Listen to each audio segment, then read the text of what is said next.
Hey, beautiful soul. Welcome to Spirit Speakeasy. I'm Joy Giovanni, Joyful Medium. I'm a working psychic medium, energy healer, and spiritual gifts mentor.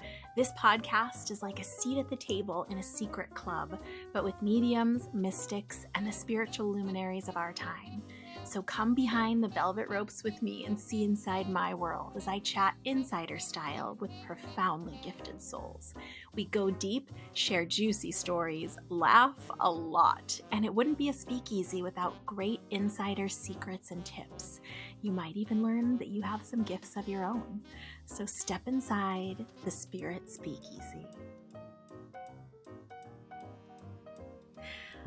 Our conversation today is going to be with an incredibly special soul, Carolina Gutierrez. I'm going to launch into her bio in just a second here, but in this episode, we are going to cover everything from her gifts as a medium, as a curandera, which you're going to learn about in just a minute. We're also going to talk about how she's been able to transform her journey with ADHD and use it as a superpower in her life. We're going to talk about honoring ancestors and how you can do that. And her tip for the number one thing that you need to be doing right now, if you have any intention of developing any of these gifts and abilities, even in a casual way.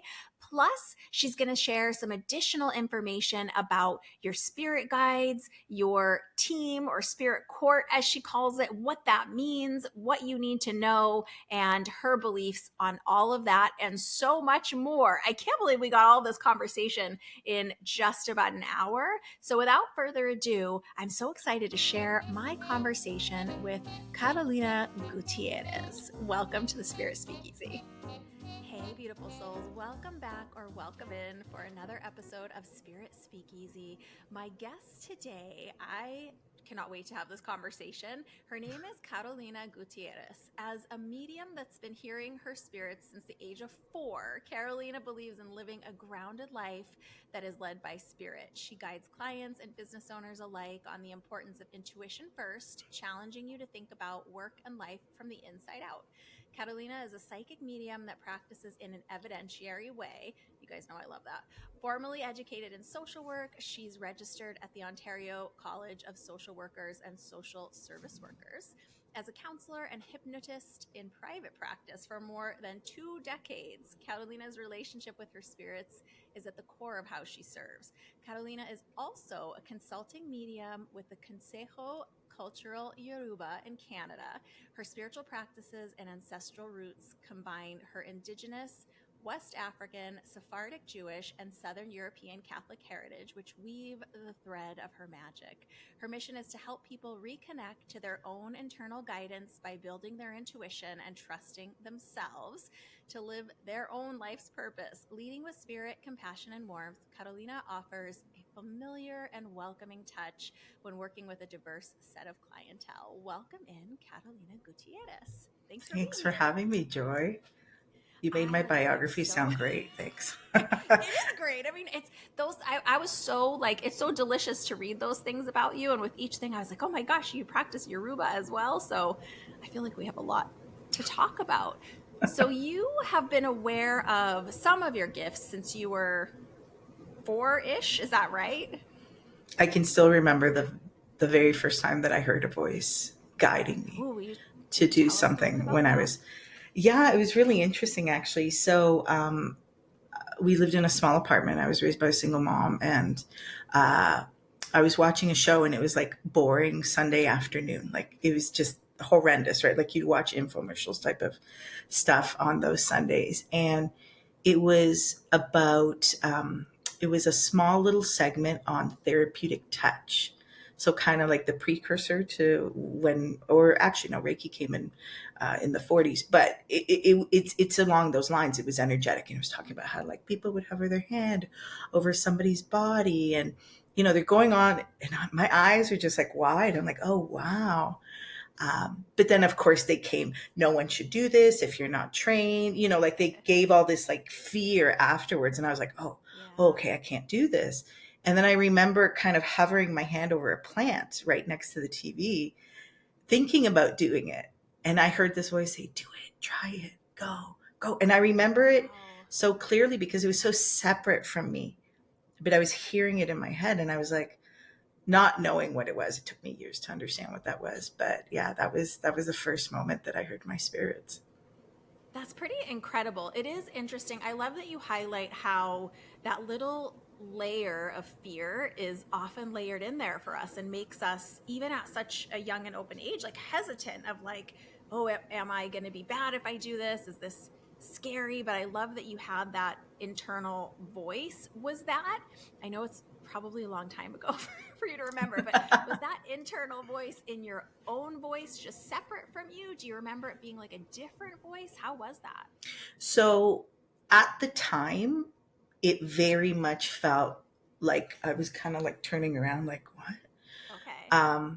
But as I got older, and when I say older, I'm talking about like maybe 10 or 11, that voice very much meshed into my own. So I didn't recognize it as this external thing. But like I remember journaling when I was really young and seeing my writing change on the piece of paper, Wow. depending on the voice that was coming through.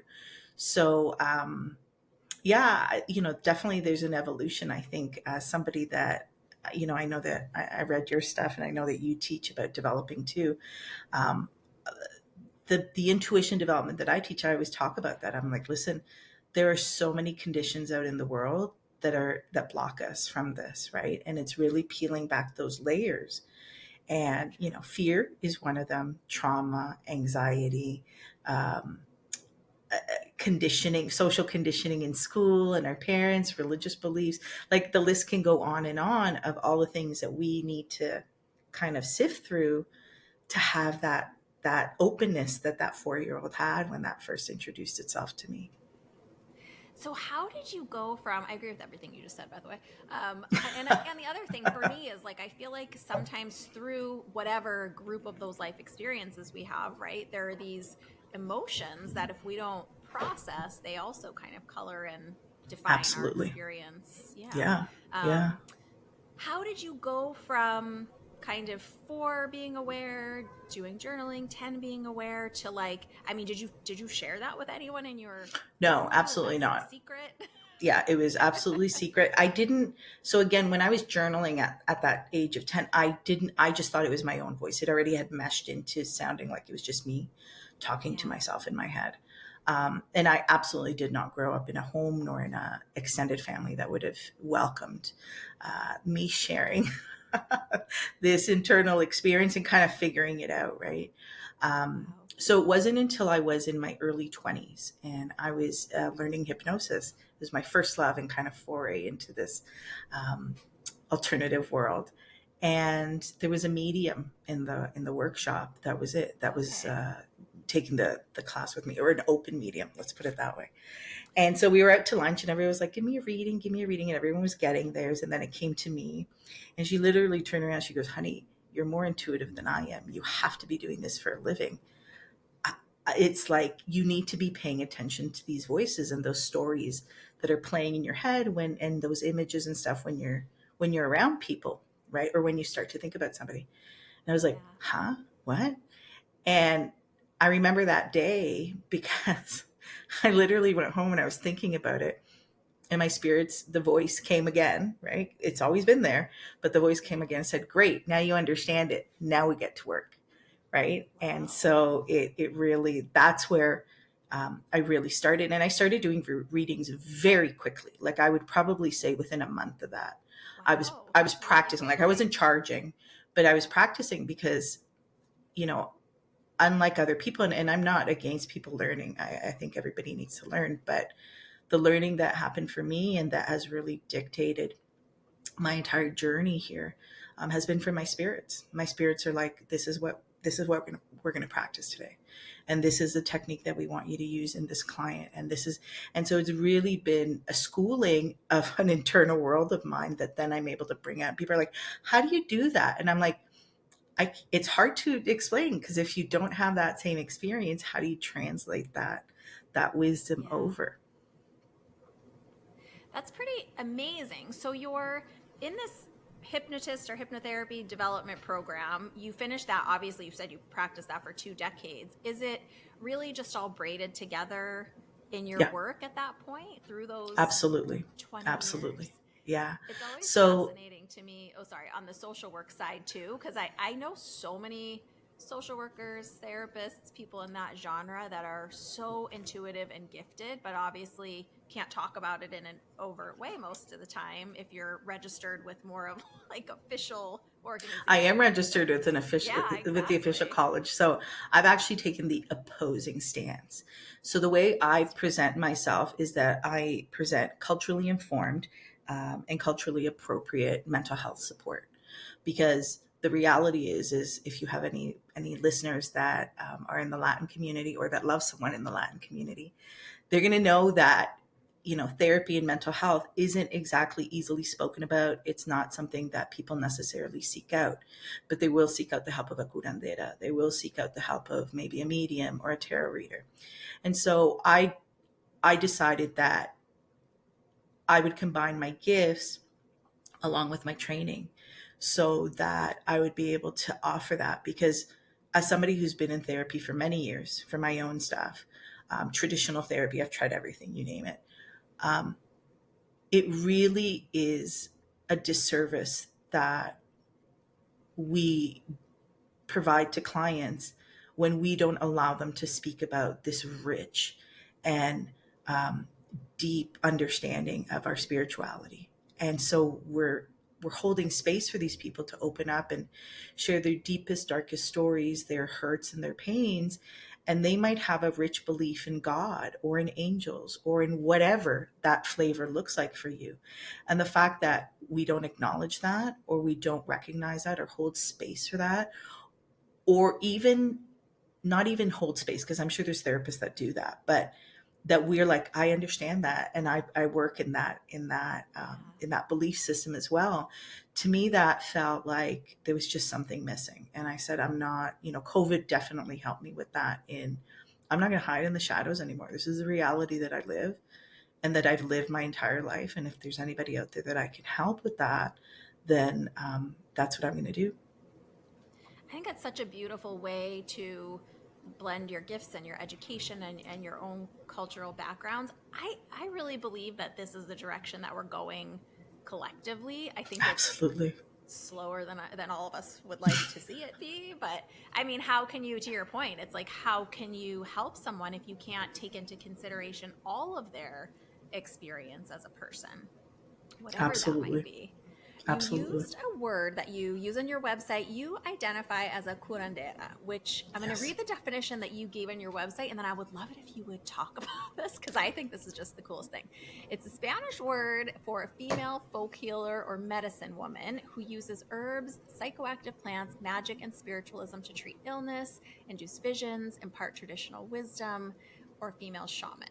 Is that, I know it's a tidy little definition, but how do you So that's do that? How do you Webster's. practice That's that? Is it Webster's definition. Webster's? Yeah. So I Okay, took it good. directly Let's from hear Webster's. Webster's, but I wrote an entire blog post about it. So if anyone's interested, there's a link there. But at the end of the day, a curandera is a spirit intermediary, because the belief that any type of illness, whether it's mental, physical, emotional, it starts at the energetic level. It starts in our energy body, and then it eventually will transfer over. So culturally, and it's not only Latin culture, you hear a lot of people that talk about, you know, centuries ago, they died of a broken heart, Yeah. right? Or she's gotten scared. There's a fear that she's caught, and then it might, and this child might no longer talk, right? We have a lot of explanations and a lot of definitions in the mental health space for that, Mm-hmm. right? But it didn't just all of a sudden start happening in the last 150 years when psychology and psychiatry and all that stuff came into being. These are problems that have existed for us since the beginning of time. And so it's very much about combining that ancient wisdom. So a curandera, people will see on my Instagram, I say I walk between worlds, because I do. Like, as much as we're having this conversation right now, as a medium, Joy, you know that you might be having an internal conversation with your spirit in Yes, all the regards time. to what is she saying, what's the next question that you ask. That shows up very much in my counseling sessions. Like, where do you probe, stay quiet a little bit longer, things like that. Um, But and there's three ways that usually curandera develops. It is either the spirits select you, and when they select you, you have no choice. That is kind of the path of the shaman. It's a very uncomfortable one because it's like, come hell or high water, you're doing this. And I stopped practicing for many years because I was going through some personal stuff, and they dragged me back in. I say that lovingly now, but it did not feel loving at the time. You can either be initiated into it, or you can be born into it through family, right? So mine was the spirit selected me. I did not go seeking for this. They kind of showed up, and they're like, here we are. Let's get going. Well, and what's funny is I feel like sometimes if it is our natural calling or we're selected, the more we resist it or push against it, the more discomfort we experience in our lives all the way around. Was that your Absolutely. experience? Yes, very much so. They made it. So initially it was great. Like, I embrace it. It was wonderful. I had my practice. And then some personal issues started to come up. I started an infertility journey that just kind of sucked the life out of me. And I was like, I don't have the wherewithal and the strength to hold space for people, right? Because I'm like, I can barely hold space for myself going through this journey. And so very much I pushed away. And then I started, like, I have a love of business too. So, the hustle doesn't disappear from me. And so I started a different business, but that calling was always in the background, always in the background. And when I was close to hitting 40, like just about 39,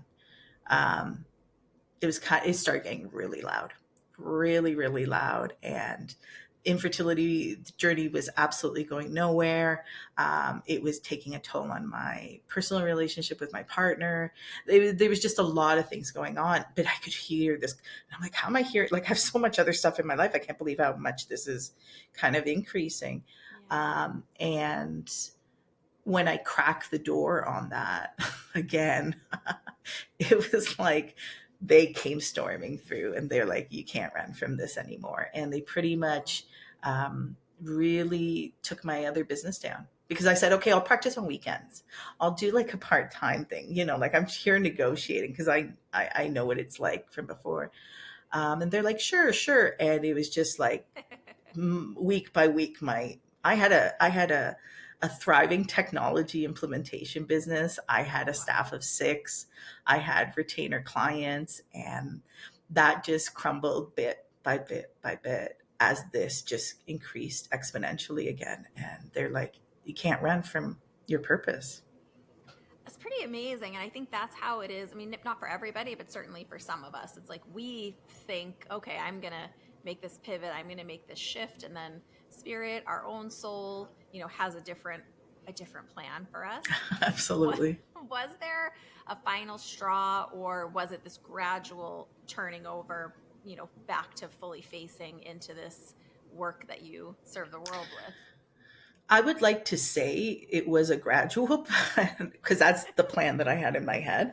But it was like spirit taking a machete and just like chopping down the weeds in front of me and be like, no, this is happening, right?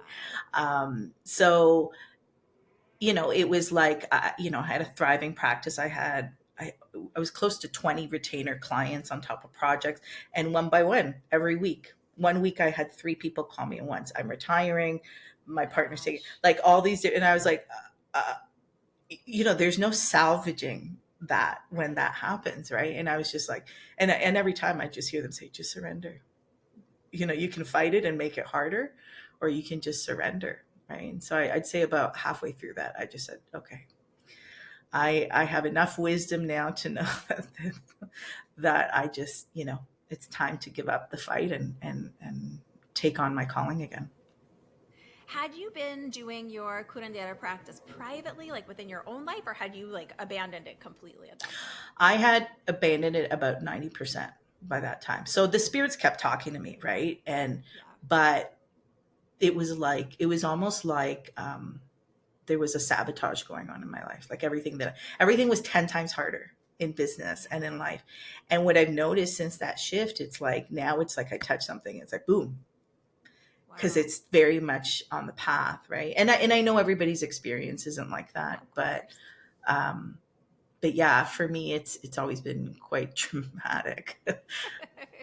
What is that surrender, that fully shifting over back into your spiritual practice? What does that look like for you in business and then in your personal life? Because I'm guessing, I mean, just reading your website alone and this brief conversation we've started having, I know that you're a person who practices what you preach, who, totally lives the work that you are sharing with others. How does that start to change for you? How do you embrace it more? Can you talk a little bit about that piece of your journey? So that hadn't disappeared from me, even though I wasn't publicly practicing. I was very much working. I consider myself to work at a high level of integrity. If I couldn't help somebody, I'm not going to drag you along and, kind of say that, especially in business, right? And it was interesting because it started off where, so I had a virtual assistant agency, and I also did technology implementation and strategy. So I would go into these small businesses and I would see behind the kimono. I would see everything that was going on. And I had luckily done that as a counselor before, because before I went into counseling, I thought, I'm messed up and everybody has it together. And that was an incredibly healing awareness for me, that it's like, no, we're all struggling with something. Yeah. So then I had the opportunity to do that in business, because I would see the back end of everybody's business. And I was like, oh, wow. Okay. Everybody's holding on by hope and a prayer. Right. And I would say not everybody, but a good chunk. Right. And I kept seeing these people that would put on this facade for the world, right? Because no one wants to work with a business owner that isn't successful and that doesn't. You have to put that face out there, right? Absolutely, right? But you would see the pain behind, right? And I was like talking about technology, and then I'd close my book and I'd be like, how you feeling? Like the therapist never went away. That healer has always been present. And as this journey continued, I started saying, there really should be something for entrepreneurs, because it's really detrimental to our health in so many different ways, emotionally, spiritually, physically. And so I started kind of really exploring that while doing this stuff. And I think that really kind of started to open up my heart again to the possibility of helping people, even though I was going through this, an infertility journey, something that I don't wish on even my worst enemy. And so I was like, okay, and really recognizing that part of my healing in that was actually what I was hiding away from, which was being able to hold space for others. That's pretty incredible that you were, I mean, I know it's how it is for many of us in our own circumstances. We're able to use the challenges that we personally face, the really difficult, and I'm so sorry to hear that you went through that journey. It's not my experience, but I know a lot of people that have done that fertility journey, and it really is on so many levels just an uphill climb. Yeah. I love that you were able to kind of take that struggle, that pain that you experienced, and use it to serve. I think it's, we can't make pain go away or heal it completely in that way, but we can transform it. So I love absolutely, just like energy, right? Yeah, exactly. You can't make it. I mean, after all, it's emotion. It is an energy of a situation, right? Absolutely. One of the other things that you share, and just for everyone listening, of course, I will link your website in the show notes so they can go and find those blog posts just to like really read the more in-depth parts of the journey. You also talk about experiencing ADHD and how you've transformed that experience into like a superpower. I know so many people are challenged with that, especially people who are female identifying, who those, the symptoms they're looking for, I think appear differently in females. So it's kind of new for a lot of people. Absolutely. Can you talk about your journey? Sure. So ADHD, when I got diagnosed, it's like somebody says something to you and then all of a sudden your life makes sense. Kind of like when that medium said, you're so intuitive. And then I'm like, oh, like you put your life into a perspective that you never really had considered before. That's definitely what happened to me. Oh, I was in incorrect my when you got 30s. I was diagnosed? in my, Okay. so I was, it was, yeah, it was late. So what happened was I was going to go back for my master's in social work. And I was like, school had always, especially like later high school and returning to university, that had always been a real struggle for me. And I was like, listen, something's off. I know something's off. I thought maybe I had like an undiagnosed learning disability. And I said, I'm going to do this right. I'm going to go and let's just get tested, see what comes up. And it wasn't for ADHD. I just went in. I'm like, help me. Like, there's something off and I don't know. And it was a psychosocial assessment, is what they called it here.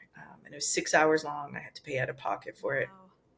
And I came out of it and I was like, you're shocked, right? Because you're like, Yeah. well, it's not supposed to appear this way. But, you know, I can remember in my childhood, I've mentioned this on other podcasts, laughingly, my mother used to find my keys in the freezer when Oh she my would come goodness.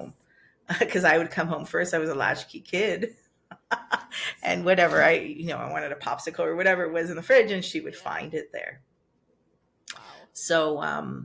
So that diagnosis actually very much spawned the beginning of that technology business that I had, Okay. and that I still have. Like, I have some clients that, like, I still have occasional projects on that because I can speak tech and feeling. So when I'm dealing with somebody in a spiritual business, they're kind of like, I don't know what to do, and I'm like, I do. And kind of really, I believe in automation. I believe in making sure that your tech does the heavy lifting so that we can be present for our people as much as possible. So everything that I had learned from my diagnosis and how the tools that they taught me in returning back to school because of the diagnosis, that was very easily translatable into the business world, because the reality is that ADHD is very high in the entrepreneurial community, Yeah. right? Because they don't fit into the model of these established workplaces. So true. And I think a lot of spiritual practitioners have different layers of these things. It's pretty incredible. And just for people listening who are thinking, okay, maybe something's not quite typical in my learning, I love that you already were practicing hypnotherapist, social worker, working in these spaces. And then as a result of wanting to go back for more education, you were like, okay, hold on. So it's beautiful the way you said, like, Yeah. everything made sense after that. But I struggled greatly. Like, I don't want people to get the wrong idea. Like, for me, when the diagnosis came through, and they sat me down with something called the learning technologist at the university. So how do I apply technology, understanding the type of ADHD that I have, because not everybody's is the same. It doesn't show up the same. And I'm not just talking about whether you're male identifying or female or not. It's just everybody has like different little quirks with it. Yeah. And so that assessment was very useful because they're like, boom, boom, boom, these are the things. And I'm like, oh my God, you just made my life like 100 times easier in just an hour's worth of a conversation. So, Yeah. the very Catholic in me still lights candles to that learning technologist, because she really, really changed my perspective on how I could use this. Um, and even though I fell out of love with my program and I did not finish my master's in social work, I started this business based on that understanding, because for years I had tried to get myself organized, to get my act together. So I had all this knowledge, but I didn't have the recipe of how to apply that knowledge for me in particular. And that's what the diagnosis very much did. That's pretty amazing. So then you took those tools and strategies that you learned and tested and translated it into this tech business. Is that how that happens, to then help other, like you said, a lot of Yeah, entrepreneurs maybe identify this way too? absolutely. Yeah, my tagline for that business was, I help you find peace, time, and profits in that order. That's amazing. And then once you, so then you get have that established, like you said, you still have a few clients that you work with and support. Then you shift your focus back to your individual client practice, your teaching, that piece of it. That's right. Yeah. How do you So do you identify as a Yoruba priestess, as a practitioner of Yoruba? Because I know that you belong to that society as well in Canada. Yeah, so I have Yoruba ancestry. Like I took way before coming to Ifa and understanding more West African practices. We had done a DNA test because my husband and I are this is a love. Spirituality is a love that we share, and so we had very much started the process of bringing our ancestors into our practice. And we would do an ancestor dinner on, All Souls Day, and we had little ancestor altars that we would have and have pictures of kind of our departed loved ones and stuff. But that was kind of it, and we had wanted to greater understand, like, how do we take this practice? Because if I can encourage anyone, if there's one thing that you can do to supercharge your practice right now today, is to bring in your ancestors, because it is such an underlooked part of spirituality in the West, and it is such an integral part of our spirituality period as people. And so we're kind of like doing all this stuff. We're meditating, maybe we're like developing our gifts, maybe we're trying to connect with higher realms or whatever that looks like for you, or prayer. And then we have this whole team, the same team that a medium connects into when you're getting a reading, or part of what they connect into. And we're like completely overlooking the fact that they're there. They are the closest of the spirit team that you have. So it's your ancestors, and you go to your guides, then you go, and then it kind of goes out like that. So you're putting petitions out to the universe, but your ancestors are right there, and they can help with that as well. So we really wanted to start to enrich our practice. So we had gotten a DNA test done, and we realized how much African ancestry I had. I know it doesn't look like it. I have pink cheeks, and but when you look at kind of the makeup of Latin America, right? yeah, yeah, the transatlantic slave trade was very makes up very much of the ancestry of people in the region. And so my my partner had decided to get a particular reading that's regarding your ancestors and something called the spirit court, kind of those spirits that walk with you. It's very much done in the traditional espiritista tradition. That is part of how Ifa, which is one of the practices, or the practice that the Yoruba people of Nigeria, and really the region, it's not just Nigeria, and it's known as a derivative of Fa. And it's really this form of divination that is meant to help you live a great life, right? And help you in understanding what are the challenges that you have coming up. Are you in balance? Are you out of balance? How do you get back into balance? How do you maintain that balance if you're in there? And it recognizes the forces in nature and how they play a role, not in our life, but also internally, right? And those qualities that they bring forward. So that was kind of our first foray into that. And let me tell you, my ancestors woke up during that reading, and they're like I could almost hear the cheering in the background. They're like, you've come to recognize us. You've come to understand what are some of the gifts that you innately carry and where they come from. Yeah, that's beautiful. You said that if someone wants to do one thing, the most important thing to incorporate this focus on their own ancestors, we talk about that actually kind of quite a bit here. Will you share just some ways that from your Oh, perspective awesome. I they didn't can know. do I that? didn't. Yeah. So I know there's so many ways to I would incorporate say, it. Do you feel like there's certain ways, or do you feel like it's any way that resonates with that person? so I would say everybody is different, and depending on where your ancestry is, it's going to be a very different approach. And I say that because my partner, part of his ancestry is Eastern European, and man, those ancestors show up very differently than mine do, because I have nothing of Eastern Europe in my ancestry, and they just feel different. So it's very important to kind of, and I know there's a lot of controversy with like DNA tests, and people don't want to give their information, but that really was a big turning point for me, because it really showed to me the timeline of my ancestry, when different ones came in, the percentages, all of that stuff. And so, what I would say is, for anybody, regardless of the tradition that you're in or that your ancestors practice, one is you just want to open up space for them. And it might just be a candle and then sitting in quiet, inviting them in. Okay. The second thing that I would recommend, and I cannot say this enough, is when you start to work, please invite your elevated ancestors in, not the whole bunch. It's just safer that way, because we all have some ancestors that might not like each other.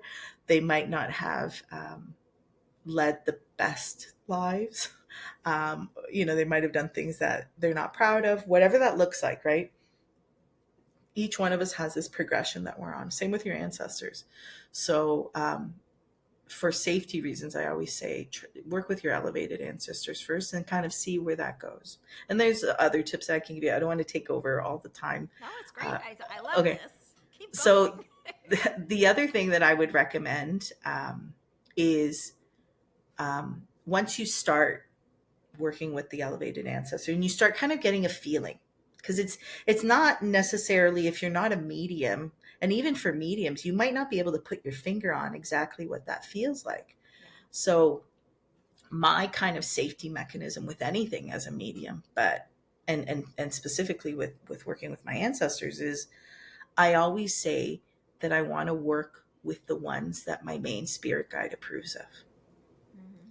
Because depending on the tradition, if you look at a West African tradition, or even an indigenous tradition that is also mixed into my ancestry and how we practice, ancestors are very elevated. They are very high on that totem pole of, so it's kind of like, if your spirit guides are like, I'm not going to help you with this, I want you to struggle, my tip is go to the ancestors. Because the ancestors, through their compassion and through the reality that they were alive, they had this physical experience and the struggles, they will sometimes pass you a cheat sheet and kind of I don't say overlook, but like override your main guide. Oh, I like that. That's interesting. Do you feel like, is this a practice to be done kind of multiple times a week, once a month? What do you think? I think you need to do it however you're called to do it. And if you make a commitment to do it, you keep that commitment. So if you're not great at commitments, right? Don't say, I'm going to talk to you daily, or I'm going to light a candle to you daily. Like, I serve coffee to I'm going to say that if I can't keep it, right? My practice is daily. I'm 45 minutes minimum every morning that I am connecting with my guides, connecting with my ancestors, getting my spiritual to-do list for the day, sitting in prayer and meditation. I know that is not for everyone, and not everyone is meant to work with the public either, right? Like, these gifts are there, and maybe they're there to make your life better and to help your family. But I think that there is a different calling when you're like out on the front line. I don't know, what would you say that too, Joy? From my perspective personally, I agree. I have just about an hour practice that I do every day, and it really does assist with my work as a practitioner. But just what you said, it depends, what your intention is, what you're trying to do with this work. If it's, for some people, maybe it's 5 minutes of acknowledgement. For me, it's about an hour.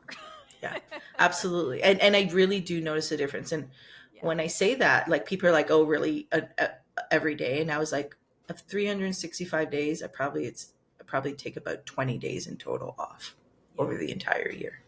Right. But not everybody's like that, right? Like, my spirits wake me up in the middle of the night and they're like, we need to talk, get to your altar. Right. And my husband's like, it's 4 a.m. I'm like, they're not going to let me sleep. So I might as well just get this done. Right. I can imagine you with the bathrobe and the messy hair, just like shuffling your feet out there, like, okay, here we come. And my poor dog's half asleep and they're like, we got to keep her company. I actually have in the notes section of my phone computer, like late night inspirations. And like you said, sometimes it is just because I'm zoning out and watching TV or kind of in that in-between space, I'll suddenly get an inspiration about, sometimes it's something I've been racking my little human brain about, that they're like, well, let's give you, like you said, let's give you the cheat sheet on that. We can help you Yeah. out a little bit. Yeah. If Absolutely. someone doesn't know their lineage, their heritage, you feel like just doing some version of like a DNA assessment And is even if they okay. don't want to do it, let's say you don't want to do it and you don't want to go that way, I respect that. Then just start to open up space for them, right?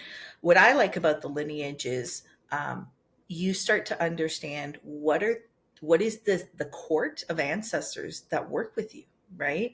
Um, I would have never guessed the amount of West African and African descendancy that I have. Never in a million years would I have thought that that's the majority or a good chunk. I'm not going to say the majority, but a good chunk, right? Yeah. Um, so you can take some of that because you have to understand your ancestors passed a long time ago. And so their practices were really important to them, Mm-hmm. right? And so when you're going on a date, are you going to take that first date to the Italian food that she despises? Or are you going to take her out to have sushi, which they love, right? Think about it. I always say use that discernment that we have in your physical life. It applies to the spiritual life as well, right? Yeah. And so, you can bring in elements of that depending on how you're building this relationship. And I know people are going to say, I can't hear, I can't feel, I don't have those gifts. How do I do it? And I'm like, the intention, the fact that Yeah. you are taking the time out of your day to simply do that pays you back in spades with the ancestors. Yeah. And to your point, we do talk about this a lot here too. It's, for most people, some people have a different experience, but for most people, it's an incredibly subtle sensing. It's not, I believe me, I always joke in my readings and say, I wish they would just stand next to me and talk in my ear and wear a name tag, but it's not how it works. And it's very, very subtle. So like you said, it might just be sitting and holding that open space and just getting a sense that you're not alone. Yeah. It's so subtle. It's like the shadow of a whisper, almost, is sometimes how I say it. And even if you're not And aware, it doesn't mean it's not happening, right? and even as a medium, even as somebody who has these gifts, and yeah, I've had mine since very little, I still have had to work Yeah. to understand them and to refine them. Like I've had clients that I've coached with their mediumship, and they're frustrated at 6 months. And I was like, honey, it's like it's years because Yeah. you're learning a new language. You're learning to understand each other. You also have regular life and all of the adulting that Yeah. that comes along with that, and the myriad of responsibilities, right? And so, people want this quick fix with this stuff, and it's Mm-hmm. not. You have to put in the you have to put in that effort. And Ifa talks about something that is at the core of the practice is called an ebo. And really what it means is it's a sacrifice. What are you sacrificing Yeah. in order to achieve this? Right? Is it the sacrifice of time, effort, energy, money? What is it? But you can't expect this to just show up and go with it. Yeah. One of the interesting things for me on this journey has been kind of what you said, to understand that even if we're a spiritual practitioner, we are required to do this like human life, and this, we can't just isolate away from it. And I've said numerous times, I try to encourage people to understand it's not a light switch, it's a relationship.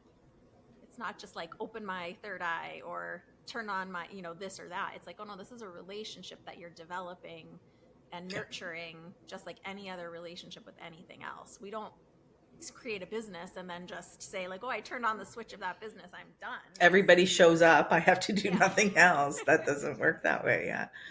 I think a lot of times we have um, people have this idea of kind of like the oracle at Delphi, where they just sit in a cave and people come to them and they pass the messages of wisdom along to them. And that's why I talk so much about living a grounded life that's led by spirit, because we live in this 3D world.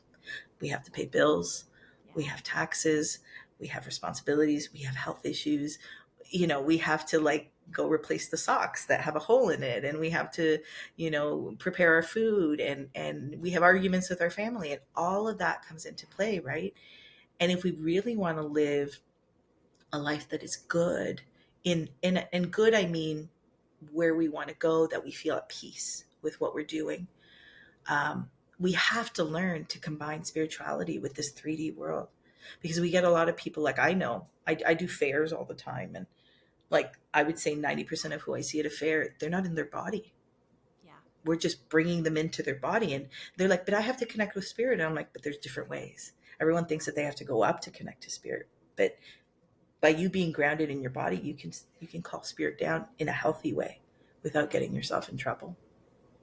So it's so true. And I love that you even offer a lot of this work as one-on-one sessions. So if someone is interested in working with it, you touched into for just a second there a little bit ago, I saw it on your website, this, I call them the spirit team. You had a different word for it. The council, the court is what you said. The court, yeah, the spirit court. Will you talk a little bit more about that? And I think people often don't understand that, like, everyone has this team of, I call it the team of guides and inspirers, but I would love to hear a little bit more about, because I know it's something you offer and something you do in your practice. So I'd love to hear your take on that. So Spirit Court is, it's that team. It's that team of helpers that walk with you every day. That I say to people, they come in for a season, a reason, or a lifetime, right? Some of them, you have ones that you are born with. When you take that first breath, they're right there with you, and they usher you over to the other side when you take your last breath. That doesn't change. Do you hear them differently sometimes, depending on the circumstances? Yeah. And I say that personally. Like when I wasn't following my path, they were horrendous how they treated me, because it was like, and I say that now understanding, right? Because they're like, we need you to get on task, and you're not on task. That's not the relationship that I have now, right? But it's understanding definitely that these people are here to guide you to your purpose, whatever that purpose is. I apologize. That's my dog. No, it's okay. Somebody We came love to the. background noises. Oh, okay. Okay. We Sorry like about that. Experience. We love dogs too. Okay. But understand that at least the understanding that I have, and the way they show up in the readings and stuff, is your spirit team, their sole purpose, your court, their sole purpose is to get you to fulfill your purpose. Whatever that purpose is, that's a different story, but their job is to get you to fulfill that purpose. And you get a lot of difficulty with this when you rub up but when you rub up with the new age system of, you can manifest everything, you can create everything that you want. You just got to think it and believe it. And I'm like, that's true. I do believe that, until it rubs up against what you're here to do. Yeah. Right. So, and some people aren't comfortable with that, but I say to a manifestor that I'm like, okay, how do I get taller? Yeah. I'm 5'1.5", and I've been 5'1.5" since forever. I'm 45 now, right? Right? I'm like, how do you manifest yourself out of jail in a life sentence? Yeah. Right? You don't, because now, can you make that stay maybe different? Probably, right? Can I make magic with my 5'1.5"-ness? Yes, but that doesn't change. And so the spirit court is very much about taking you where it is that you need to go. Okay. And my understanding and what's been shared with me is, the original way that this was presented to me was that they've all had a human existence.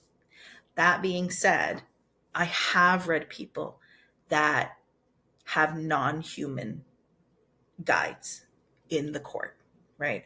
I have read ones that it might be an elemental being, it might be ET, and I can't exaggerate to you how grounded I am. I am open to that, but I'm very much like, if you come for a reading with somebody, you should be getting details.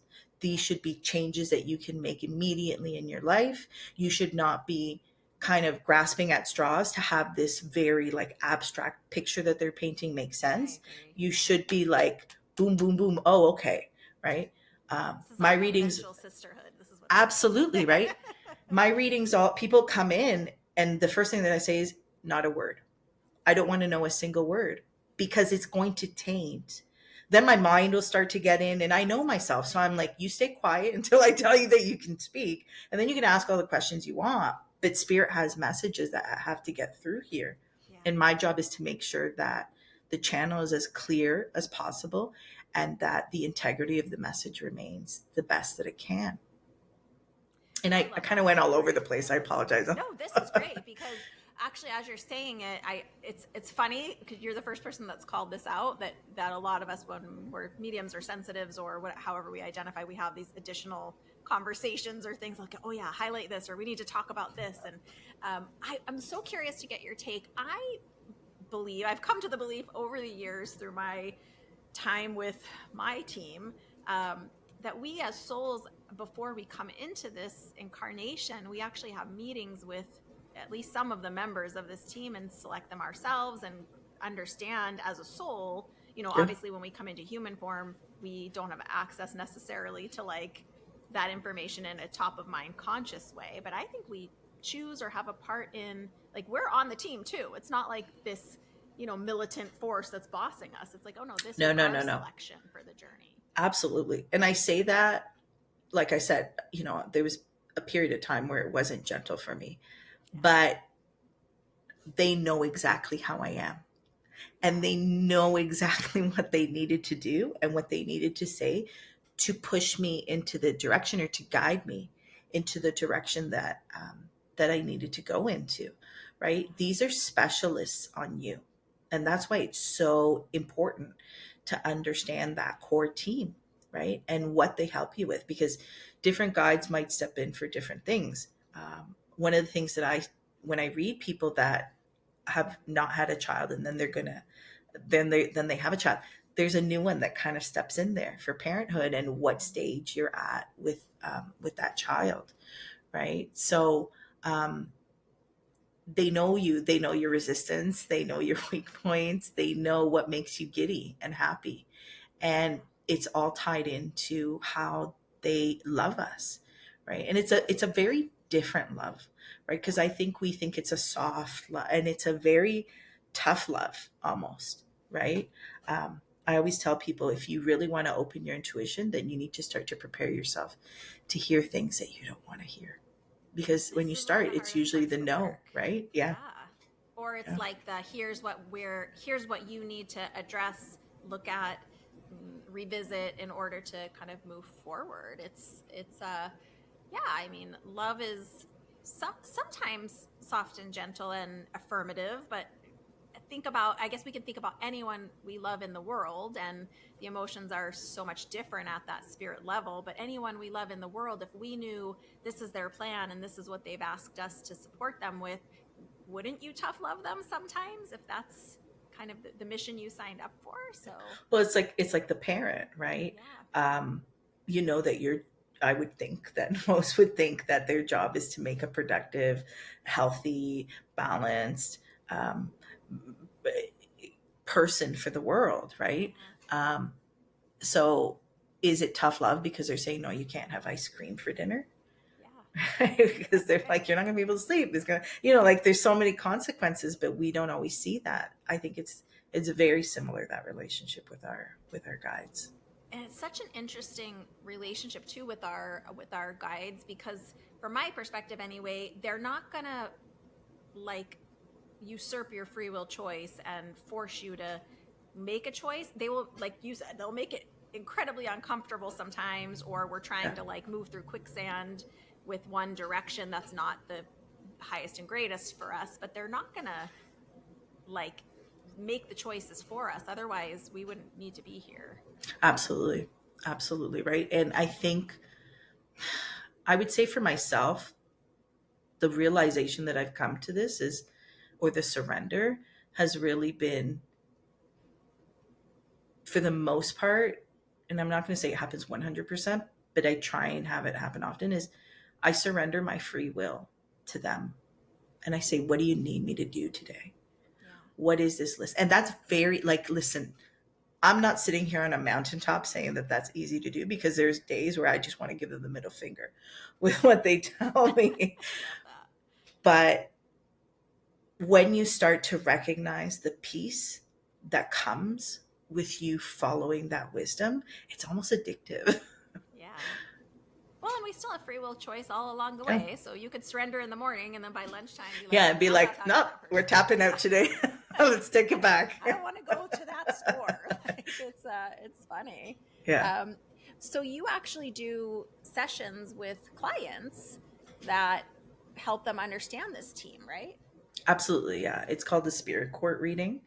And my husband's a medium as well. Oh, I So love that. depending on the client and kind of the where they're at, they could call both of us in to do the reading at the same time. Wow, that's so cool. And what can someone expect to walk away from a session like that with? So, number one, it's understanding some of the members, because usually we don't get through the entire one in just 1 hour. Not in one session. That's Yeah, that's a lot that's to that's a lot, expect. right? But you understand how to address them. Now, I'm not great with names. My husband's a bit better with that, but I might get like the first letter, like a ma, something like that. I'm improving slowly with the names. You'll understand how they present. Um, they might show me one of their lives, like one of their lives here on earth, and kind of like, were they dairy farmers or were they belly dancers, or whatever that looks like for them. And they'll tell me what it is that they are specifically in charge of helping you with. Right. So if you're a medium that is meant to work with the public, then they'll be like, this is how I help her. This is how I want her to honor me. Sometimes they give me like a little symbol, like it might be like a cup, let's say, right? And they're like, if she can put a small cup, this color on her altar, and just fill it with water on a regular basis. I want her to recognize that that's the symbol of how I present. Depending on the stage of development of who I'm reading, we might go into what I call the secret handshakes. I don't know if you have that in your practice, Joy. Ooh, I don't know. Talk more about that. What does that mean? So the secret handshakes are, how do you know that you're talking to your guide? Mm-hmm. Right? Because as a medium, your windows and doors are open. And so I know for me, if I just let I'm walking down the street and I might hear the tree, right? Like, again, I have an animistic worldview. So that makes sense to me, right? Like, I think everything has a spirit, right? I walk into the grocery store and there might be something standing there, right? So it becomes very, very important, especially when you're not only for working with the public, but with your safety as well, that you recognize who is your guide and who is not, because people are going to be like, yeah, I'm your guide, let's talk. And there's a kind of a frenetic anxiety when you get these like wayward spirits that are talking to you, which your guides usually don't show up like that unless it's like an emergency, like life or death type of thing. So I'm like, okay, let's find out what their secret handshake is, so that every time that you start to get these impressions, you have a way to check Yeah. to How see, you is this my recognize them. guide? Yeah. That's exactly it. Yeah. And again, it's relationship building. So you're building a relationship to kind of know how they feel or know how they're going to show up or what their secret handshake is. I love Yeah. that idea. Yeah. I forgot to tell you this when we start chatting, but on our interview episodes, we always close out with a quick 4-question. We call it Spirit Speed Round. Oh, Are okay. you okay with that? It's Yeah. fun and it's easy and there's no pressure and any answer is fine. Will you quickly, though, before we do that, just tell people how to find you? What's the best way to connect with you? And of course, I'll link everything in the show notes. Awesome. Yeah. So my website is curandera.ca, curandera.ca, and all the information you can book directly from the site. I'm not great at social media, but I'm trying. You can find me at curandera.ca on Instagram. I And follow yeah. you so they can find you through my page too. And then if you Yeah. can't remember how to spell that, just look in the show notes. The link's there. Yeah. Okay, here is our spirit speed round. Will you share one thing that really shocked you or was unexpected about your gifts as a curandera? How much clearing I have to do for my clients when we're doing energy work. The reality of we live in a haunted world. We really do. Here. And yeah, it's messy. And, you know, um, a lot of more than expected. And a lot of, when you start into this foray, people don't tell you that. I like that one. If you got to spend a day in the spirit world on the other side, you got the full tour, you got to spend time with everyone you've ever known who's crossed over, it's almost time to return to your life, and your guide tells you you have 1 hour left and you could spend it with anyone who's on the other side. Who do you choose and why? I choose it with my ancestors that gave me my healing abilities. I love that. I find them fascinating. I find them, they were a people that struggled and that the world did not recognize what enormous gifts that they could bring. And so I would definitely want to spend it with them. Oh, that's a beautiful answer. Even though we have spiritual gifts, we have very human lives. What's one quirky thing about you that people might be surprised to learn? I would say my love of technology. Kind of how we share. People are always kind of like, what? You speak to spirit? And I'm like, yeah, I think both can coexist. And, but yeah, how much technology actually plays a role, and how I use it throughout. So I'm like, it's almost like the techie psychic. I think that's great. Hey, that's a cool one. Will you leave us with a pearl of wisdom? What's one piece of advice that you wish you had earlier on in your understanding of your gifts? Don't let other people question what you know to be true. And it's your internal experience, so they have no opinion on it. It's always you, and you know that. Wow. I love that. Well, thank you for all of your time and wisdom and for being here with us and sharing your light. Thank you so much for offering to have me on your show. And this is really a joy. I love speaking with other mediums. I don't get to do that as often. Me too. Thanks for being here. What an exciting conversation with Carolina. What did you guys think? Are you having your curiosities piqued right now? I actually have been thinking about doing an ancestry test, and this is really maybe pushing me to that next level. I don't know if I talk about this here on the show, but I do some ancestral practices and honoring of my own in my private spiritual work as a practitioner. And I'm so curious to know if you think this is something you're going to incorporate. And what do you think about the way she was talking about our spirit guide, our teams? I just love how through different, I don't know, regions and different peoples and different ancestral lines and different modalities of practicing, that so much of this information is so similar in different practitioners and in the information that we receive. I really feel like it's been such a treat to have this conversation with Carolina Gutierrez. If you want to find her website, again, it's in the show notes, but it is curandera.ca because she is in Canada, my neighbor to the north, and you can connect with her that way. You can also find her on Instagram under at curandera.ca. She's also, I follow her, so you can find her through my Instagram if that's easier for you. And I'm just so curious to hear your feedback on this episode. So make sure to leave a comment, let us know what your takeaways from this episode were, and lots of love and thanks to our new friend, Carolina Gutierrez. Big hugs. Bye for now from inside Spirit Speakeasy.